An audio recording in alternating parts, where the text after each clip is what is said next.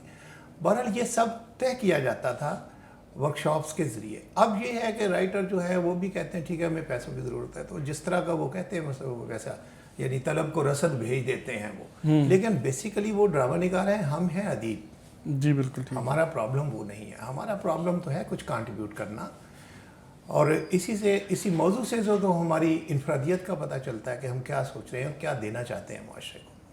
اچھا سر, لاہور کے حوالے سے آپ کی بہت سی تحریریں ہمارے سامنے ہیں, تو تھوڑا سا ہماری رہنمائی کیجئے کہ آج کے لاہور میں اور جو لاہور آپ نے دیکھا اس میں کیا واضح فرق آپ کو نظر آتا ہے؟ دیکھیے یہ میرا بڑا پسندیدہ موضوع ہے, اور اس پہ میں نے کافی لمبی گفتگویں کی ہیں اور لکھا بھی کافی ہے اس پہ نا, لاہور پہ. اصل میں ہمارا رمیس جو ہے وہ اندرون لاہور ہے. ٹھیک ہے. ایک ایسا شہر جس کی گلیاں, جس کے بازار, جس کی عمارتیں جیسے نظمیں ہوں, چہرے جیسے مصرے ہوں, لوگ جیسے کوئی اساطیری کردار ہوں. کیا بات ہے. وہ لوگ میں نے دیکھے اپنی نوعمری کے دنوں میں. وہ لاہور میں نے دیکھا. اب جو لاہور ہے وہ تو کنکریٹ کا ایک جنگل ہے. میں یہ سمجھتا ہوں کہ کچھ ایک صدی بعد شاید لوگ اس طرح کیا کریں کہ نجم ایک ایسا شخص ہے جس نے یعنی یہ شہر جو عمارتوں کا جنگل بننے سے پہلے کا لاہور دیکھا ہوا ہے. ٹھیک ہے. یعنی اس طرح میرا خیال ہے کہ جیسے آپ کہتے ہیں یہ بات 1857 سے کی جنگ سے پہلے کی ہے, یہ بات کی ہے. ٹھیک ہے نا. تو میرا خیال ہے کہ اب جو لاہور ہے اسے کیا, یہ سوسائٹیوں کا شہر, درخت کاٹ دیے گئے, پرندے اس کے اڑ گئے. آپ نے کبھی پرندوں کی آواز سنی لاہور میں؟ بہت کم ہو گئی. بہت کم. ٹھیک ہے نا. اور ایسی کنسٹرکشنز کر دی گئی ہیں, ایسے روڈ بنا دیے گئے ہیں, روڈز کے کناروں پہ لگے درخت کاٹ دیے گئے. وہ درخت جو یعنی صدیوں سے کھڑے تھے, وہ آپ نے وہاں سے میٹرو گزارنی ہے, درخت کاٹ دیے. آپ نے پرندے اپنے اڑا دیے. آپ نے وہ انوائرمنٹ ختم کر دیا جن میں میں پرندوں کی خاص طور پہ بات اس لیے کر رہا ہوں کہ پرندوں سے شاعروں کا ایک خاص تعلق ہے. صحیح. یہ جب مال روڈ پہ درخت کاٹے گئے تھے اور مال روڈ کو کشادہ کیا گیا تھا تو شاعر روئے تھے, ان درختوں سے لپٹ کے شاعر روئے تھے. ایسے شاعر لاہور میں رہتے تھے. میم حسن لطیفی ایک شاعر تھا, وہ جب اسے ایک بڑے خاندان کا آدمی تھا, لیکن آزادی کے بعد جب ادھر آیا تو ظاہر ڈسٹرب ہو گیا. ایک اخبار میں کام کرتا تھا. جب پیسے ملتے تھے تنخواہ کے تو وہ ان پیسوں سے یعنی تھوڑے بہت پیسے رکھ لیتا تھا. باقیوں کا مصرف یہ تھا کہ ایک بڑی چنگیر لی, تنور پہ گیا, اس میں سے روٹیاں لگوائیں, اس پہ سر پہ رکھ کے تو مال پہ چلنا شروع کر دیا. پرندے آتے جاتے تھے, اپنے اپنے حصے کا رزق وہاں سے لیتے جاتے تھے. اچھا, پھر میم حسن لطیفی ایک کہیں سے گزر رہے تھے, کتے کو دیکھا, اس کی آئی کانٹیکٹ ہوا تو بے چین ہو گیا. جیب میں کوئی پیسہ نہیں تھا. ٹی ہاؤس آئے, ٹی ہاؤس آ کے کسی ادیب سے کہا کہ 10 روپے ہوں گے, اس نے دے دیے, غائب ہو گئے. کافی دیر بعد آئے تو کسی نے کہا کہاں گئے, تو ایک بندے نے مذاق سے کہا کوئی ڈرنک شرنک لینے گئے ہوں گے. اچھا, ٹھرا لینے گئے. ٹھیک ہے. لیکن جب وہ واپس آئے تو پوچھا کہاں گئے تھے, تو انہوں نے کہا اچھرے سے گزرا تھا جب میں ٹی ہاؤس آ رہا تھا. اچھا. اچھرے کے ایک گلی میں مجھے ایک کتا نظر آیا جس نے بڑی امید بھری نظروں سے میری طرف دیکھا, لیکن مجھے دینے کے لیے کچھ نہیں تھا. اب میں کہتا ہے میں نے ان 10 روپوں کا گوشت خریدا. گوشت خرید کے پھر میں نے اچھرے کی گلیوں میں اس کتے کو تلاش کیا, اور اب میں اس کو تلاش کر کے وہ گوشت کھلا کے آ رہا ہوں. یہ ادیب تھے پرانے لاہور کے. ناصر کاظمی کی تو آپ کو معلوم ہے, اس کی پیڑوں سے, پرندوں سے محبت, درختوں سے محبت. تو ہمارا مسئلہ بیسیکلی یہ ہے کہ وہ لاہور، پرانا لاہور جو زیادہ گنجان نہیں تھا، جو سادہ تھا، جس کے لوگ رواداری تھی، جس میں دیکھیں نا، جس میں محرم، جس میں عید میلاد النبی، یہ سارے یہ جو فنکشنز ہیں لوگ مل کے کرتے تھے. اور پرانا آپ پڑھیں نا پرانی تحریریں تو پتہ چلے گا کہ محرم میں یعنی کچھ لوگ جو جلوس میں شریک ہیں، کچھ لوگوں نے سبیلیں لگائی ہوئی ہیں، نیازیں منائی ہوئی ہیں، اور انہوں نے سوگواران کو کبھی کھانا نہیں پکانے دیا 10 دن. ان کو کھانا پرووائڈ کر رہے ہیں، انہیں اچھا انتظامات کر رہے ہیں، تعزیہ اٹھا رہے ہیں. تو یہ جو رواداری ہے، یہ جو انسان دوستی ہے، یہ یاد آتی ہے بیسیکلی. لاہور کی پرانی عمارتیں یاد آتی ہیں، لاہور کے فرزندان یاد آتے ہیں، پرانے لاہور کے گویے، لاہور کے شاعر، لاہور کے پینٹر اور لاہور کے پہلوان، یعنی اکھاڑے لاہور کے تکیے، لاہور کی گلیاں، لاہور کے میوزک. تو اس لیے یعنی ایسے لگتا ہے کہ وہ شہر، اس شہر سے جس میں ہم آج رہ رہے ہیں، اس سے بہت بہتر تھا، بہت اچھا تھا. اب ہم نے اس کو شہر نہیں، ہم نے اس کو جنگل بنا دیا. دیکھیں نا لاہور کے ارد گرد جتنے لہلاتے کھیت تھے، درخت تھے، سب کاٹ کے ہم نے اس کو یعنی سوسائٹیوں کا شہر بنا دیا ہے. اور سوسائٹیاں بھی ایسی جن میں انسان نہیں رہتے، لگتا ہے ساتھ ساتھ رہ رہے ہیں، اور وہ ایسے ہوتا ہے جیسے کسی سمندر میں دو جزیرے ہوں، ہوتے تو ایک ہی سمندر میں لیکن آپس میں تعلق کوئی نہیں ہوتا.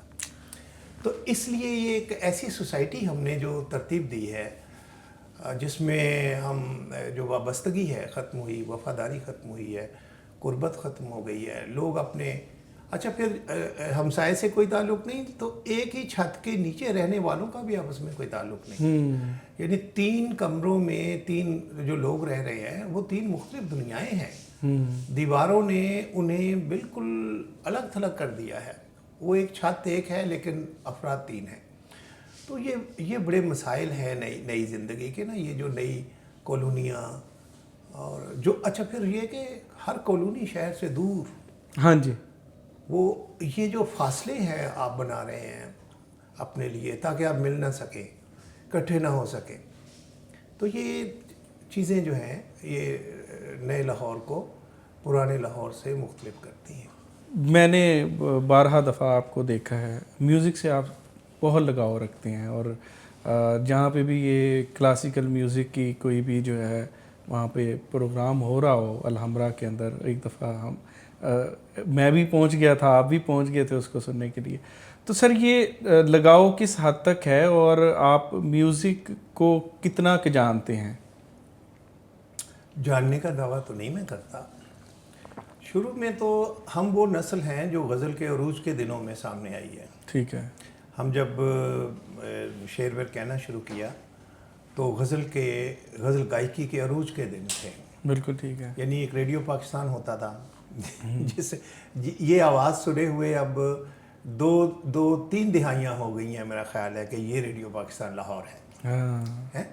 اس سے یہ آواز دن میں کتنی مرتبہ ہمارے کانوں میں پڑتی تھی.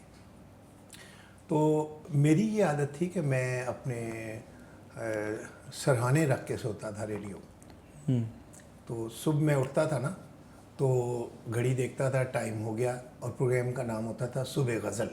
اچھا اب اس کو لگا دینا اور پھر آنکھیں بند کر کے لیٹے رہنا. تقریباً گھنٹے کا یا پون گھنٹے کا وہ پروگرام ہوتا تھا جس میں انتہائی عمدہ غزلیں جو ہیں نا وہ سنتے تھے ہم.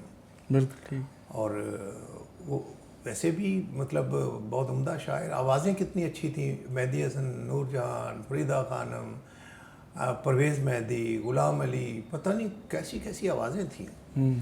اچھا اس زمانے میں بس ہمارا اور ریڈیو کا ایک فاصلاتی تعلق تھا. وہ تو پھر جب ہم بعد میں لاہور آئے پڑھنے کے لیے تو ہمارا اپنا ایک لاہور ریڈیو سے ایک بڑا قریبی تعلق قائم ہوا. تو ریڈیو سے گیت، فلم دیکھنی اور اس میں گیت سننے، گیتوں کے بھی عروج کے دن تھے. دیکھیں نا کیسا لگا، کتیل صاحب، تنویر نقوی، اپنا ہمارے احمد رائی،